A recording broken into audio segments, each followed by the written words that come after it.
सोच के देखिए, एक जहर जो हजारों किलोमीटर दूर इटली से शुरू हुआ और आज हमारे देश पहुंच चुका है।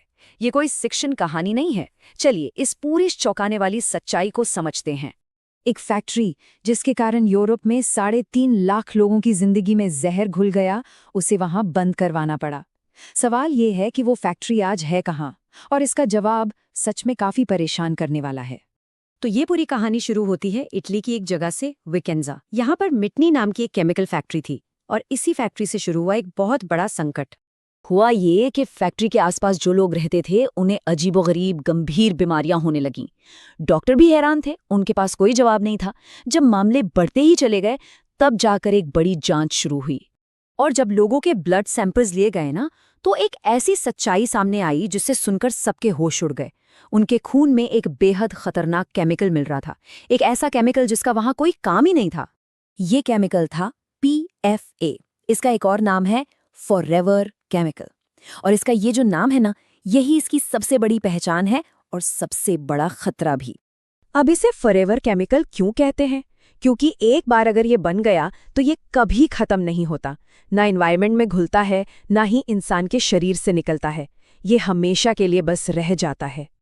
तो अब आते हैं सबसे बड़े सवाल पर। आखिर ये जहर लोगों के शरीर तक पहुंचा कैसे?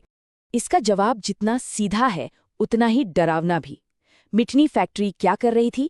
अपने सारे जहरीले कचरे को सीधे पानी में बहा रही थी, और वही पानी आगे जाकर लोगों के घरों में ड्रिंकिंग वाटर सप्लाई बनकर पहुंच रहा था। इटली के हेल्थ इंस्टीट्यूट के हिसाब से इंसान के शरीर में इस केमिकल की जो सेफ लिमिट है ना, वो है सिर्फ 8 नैनोग्राम प्रति मिलीलीटर। इस नंबर को जरा ध्यान में रखिएगा, सिर्फ 8। लेकिन इसके बाद जो नंबर सामने आया उसने सबको हिलाकर रख दिया। फैक्ट्री में काम करने वाले एक वर्कर के खून में इस केमिकल का लेवल जानते हैं कितना था? 91,000 नैनोग्राम से भी ज्यादा। ये चार्ट देखिए, इससे पूरी तस्वीर साफ हो जाती है। सेफ लिमिट है सिर्फ 8 और मिटनी के वर्कर के खून में लेवल था 91,000। सोचिए, हजारों गुना ज्यादा। एक स्लो पॉइजन की तरह जो शरीर को अंदर ही अंदर खत्म कर रहा था। और ये कहानी सिर्फ एक इंसान की नहीं है। एक अंदाजे के मुताबिक इस एक फैक्ट्री ने लगभग 3.5 लाख लोगों को इस जहर से प्रभावित किया। इसके बाद जाहिर है इटली की सरकार एक्शन में आई। फैक्ट्री को बंद करवाया गया, जो भी जिम्मेदार थे उन्हें जेल हुई। तो क्या यहाँ मामला खत्म हो गया? बिल्कुल नहीं। असल में कहानी का सबसे चौंकाने वाला हिस्सा तो अब शुरू होता है। फैक्ट्री तो बंद हो गई, लेकिन उसकी जो मशीनें थी उन्हें ऑक्शन कर दिया गया, उनकी नीलामी हो गई।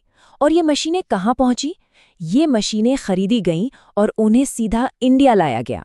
आज वही मशीनें महाराष्ट्र के रत्नागिरी में एक नई फैक्ट्री में लगी हुई हैं। और इन मशीनों को खरीदने वाली कंपनी का नाम है वीवा लाइफ साइंसेज। ये एक भारतीय कंपनी लक्ष्मी ऑर्गेनिक्स की ही एक सब्सिडियरी है। और इसमें सबसे हैरान करने वाली बात क्या है? कंपनी ने खुद ऑफिशियली ये कहा है कि वो इन्हीं मशीनों का इस्तेमाल करके ठीक वही फॉरएवर केमिकल बनाने जा रहे हैं जिसने इटली में इतनी बड़ी तबाही मचाई थी। तो सवाल उठता है कि ऐसा हो कैसे सकता है? एक फैक्ट्री जिसे यूरोप में बंद कर दिया गया, वो आखिर इंडिया आ कैसे सकती है? जवाब हमारे देश के कानून में है। और यहीं पर दो देशों का फर्क बिल्कुल साफ दिखता है। देखिए, इटली में PFA को लेकर इतने सख्त कानून हैं कि फैक्ट्री बंद करनी पड़ी, लोगों को जेल हुई। और भारत में यहाँ PFA को रेगुलेट करने के लिए कोई खास कानून है ही नहीं। बस इसी लीगल लूपहोल का फायदा उठाकर इस जहरीली फैक्ट्री के लिए हमारे दरवाजे खुल गए।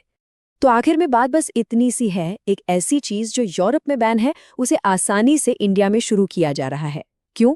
सिर्फ इसलिए क्योंकि उसे कंट्रोल करने के लिए हमारे पास कोई स्पेसिफिक कानून ही नहीं है।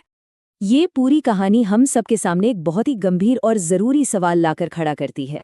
जब एक फैक्ट्री यूरोप में लोगों की जान खतरे में डालती है तो उसे बंद कर दिया जाता है, लेकिन वही फैक्ट्री जब इंडिया आती है तो उसे ग्रीन सिग्नल मिल जाता है।